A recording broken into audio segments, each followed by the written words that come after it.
तुम्हा सर्वांचं माझ्या YouTube चॅनलवर पुन्हा एकदा खूप आणि मनापासून स्वागत आहे। आजच्या व्हिडिओमध्ये आपण बघूया सुधारित पेन्शन योजना, आश्वासित प्रगती योजना, 3% महागाई भत्ता वाढ व वेतन तफावत दूर करण्याबाबत निवेदन पत्र सादर।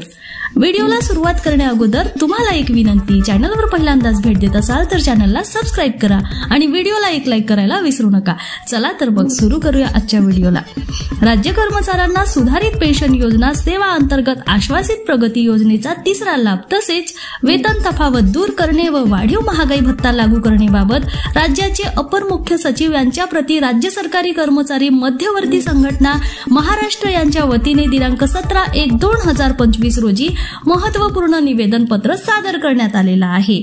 सदर निवेदन पत्रामध्ये नमूद करण्यात आले आहे की वित्त विभागाच्या दिनांक 20 सप्टेंबर 2024 रोजीच्या निर्णयानुसार राज्य शासनाच्या सुधारित राष्ट्रीय निवृत्ती वेतन योजनेच्या तसेच केंद्र सरकारच्या एकीकृत पेन्शन योजनेच्या शर्ती व अटी विहित करणे, योजनेची अंमलबजावणी करणे तसेच योजनेचे नियम व कार्यपद्धती निश्चित करण्यास वित्त विभागास प्राधिकृत करण्यात आले आहे।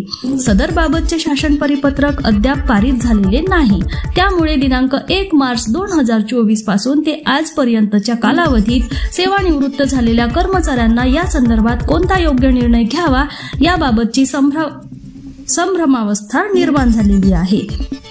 तसेच त्यांना तात्पुरते निवृत्ती वेतन सुद्धा मिळत नसल्याने त्यांची आर्थिक अडचण होत आहे। त्यामुळे सदर विषयीची परिपत्रक सत्वर पारित होणे आवश्यक असल्याची बाब नमूद करण्यात आलेली आहे। याशिवाय शैक्षणिक पात्रतेच्या आधारावर गृहीत धरण्यात आलेल्या पदोन्नतीऐवजी सदरची नियुक्ती गृहीत धरल्यास तिसऱ्या सेवा अंतर्गत आश्वासित प्रगती योजनेचा लाभ संबंधित ड वर्गातील तळाच्या कर्मचाऱ्यांना होणार आहे।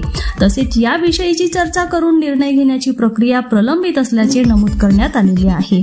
तसेच पदोन्नतीधारक कर्मचाऱ्यांच्या वेतनमानाचा तत्सम विचार न झाल्यामुळे निर्माण झालेली तफावत दूर करण्याची मागणी करण्यात आलेली आहे।